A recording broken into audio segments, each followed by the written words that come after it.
Hey, what's going on, everybody? Thank you so much for being here at Rasāyana Living. Thank you for checking out my YouTube channel. Before we jump right into today's topic, I would love for you guys to give this video a thumbs up if you can. It helps the algorithm. It helps other people find this content who may need it. You can feel free to like, comment, share, subscribe, press the notification bell when you do subscribe so that you can be notified when I upload new videos. You could also check me out on Instagram at Eric Sanchez. And all right, let's just jump right in. So today's question is, are avocados bad for detox? Okay, and it's a fair question. I like this question. These are from my avocado tree. Mwah. I love avocados so much. So much. I don't know if it's that I'm Hispanic. I mean, everyone loves avocados. Doesn't matter where you're from. But this is probably my favorite fruit tree that I have. It's between this and my muscadine grape vine.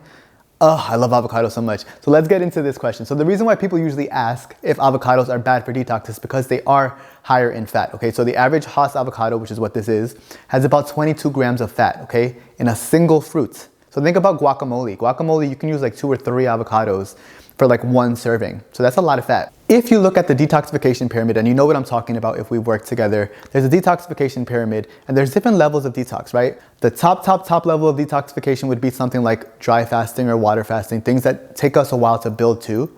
And then we have things that are under that, like juice fasting, mono fruit meals, smoothies, a raw vegan diet where like at least 80% of your calories are coming from juicy fruits and things of that sort. At the very bottom, right, the first level of detox, you're allowed to have, fruits, vegetables, nuts, seeds, herbs, spices. And when I say you're allowed to have, that's not me giving you permission. You could eat whatever you want to eat, right? I'm just talking about in terms of, scientifically speaking, in terms of detox, right? When your body turns on that switch of detoxification, of letting go what does not belong. It requires us to eat 100% enzyme active raw living foods for our body to adequately be able to get rid of this old stagnant lymph that we have present in our body, and for your body to start to finally be able to regenerate its different various organs and cells and whatnot, right?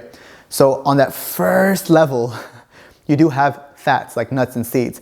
Now, avocado is a fruit, okay? So it's not a nut or a seed. However, it is high in fat. I always say I feel like nature knew exactly, or God knew exactly what they were doing when they made avocados, because it's a fruit, so it's easy to digest, it's low in protein, so our body has less work to do, yet it's high in fat, so it's still satiating. So it's like that perfect, transition food. Think about a plain salad and then think about adding an avocado to that plain salad, right? It definitely brings it up a notch. It adds more satiation, it adds more fullness. So it's like we really needed this. It's almost like nature knew that one day we're gonna have thousands and hundreds of thousands of people detoxing, right? Because they're gonna need to.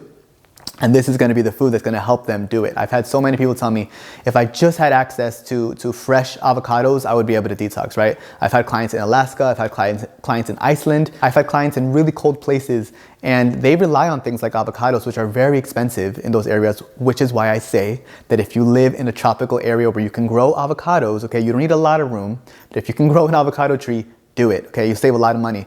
One of these, guys, is $2.50 at Whole Foods. I just picked them from my backyard, you know what I'm saying, for free. And I have so much that I give them out to my neighbors. Anyways, avocados are an amazing fruit. But to answer this question, if you guys know me and you follow me, you know that I can never give a definitive yes or no, because it's more complicated than that, okay?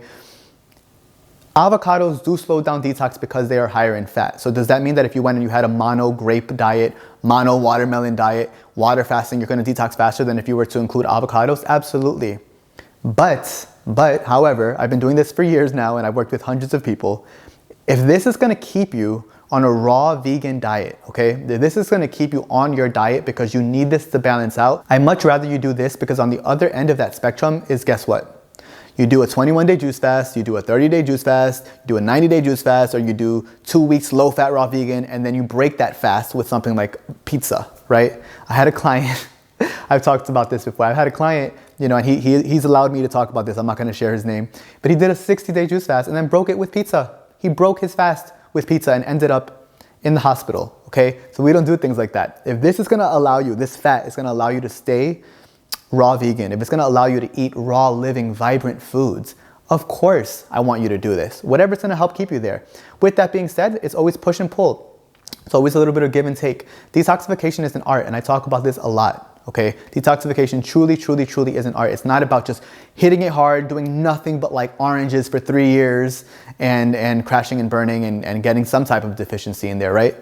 No, that's not what it's about. Sometimes you hit it really hard where you're doing like a 90-day juice fast, right? Or you're doing a low-fat raw vegan diet where you're eating like maybe half an avocado every other day or something like that. And then there's other times where you might want to bulk up, depending on what you're dealing with as well. Obviously, it's a person-to-person situation, but if you want to build some muscle after detoxing deeply for 6 months, why not? Why not be able to go to the gym, eat 2 avocados a day, have your green powders, have your green juices? There's no one-size-fits-all formula. Our lifestyles are different, our goals are different. Your physical ailments will vary from person to person. So are avocados bad for detox? I don't like to say that anything's bad. And if you've asked me, if you're my client and you've asked me before, is this bad or can I do this? I'll always tell you, I can't tell you what you can do. I can only tell you if it will contribute to detoxing you deeply or not, okay? Avocados will keep you steady and keep you flowing and keep you going. They're one of the easiest fats, again, for us to digest, but they are high in fat. So yes, they're gonna slow it down. Slow and steady oftentimes does win the race, okay? And so that's why I can't just give a definitive yes or no. The higher something is in fat and the higher something is in protein, the slower the detox. That's because your body has to spend energy converting protein into amino acids in order for it to be utilized for muscle, hair, skin, bones, etc. Okay, the more work your body has to do, the slower the detox. Think about water fasting. How do people water fast and they like reverse all these different diseases, right? Just water fasting, no herbs, nothing.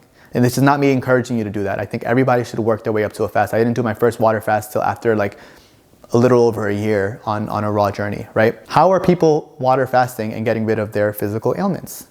It's because they're giving their body nothing to do. They're just drinking water. There's not like tons of nutrition coming in besides, with the exception of like some trace minerals that might be in the water, in the spring water, if they're not doing distilled. So yeah, the least work your body has to do, the quicker the detox. You see that melon, those mangoes are straight from my tree. I have some muscadine grapes there as well.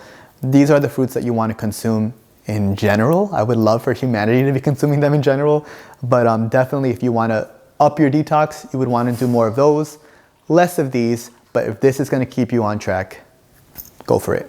Go for it. Do not be afraid of fats, okay? Whatever's going to keep you on this journey, to me, is ideal. Don't feel guilty.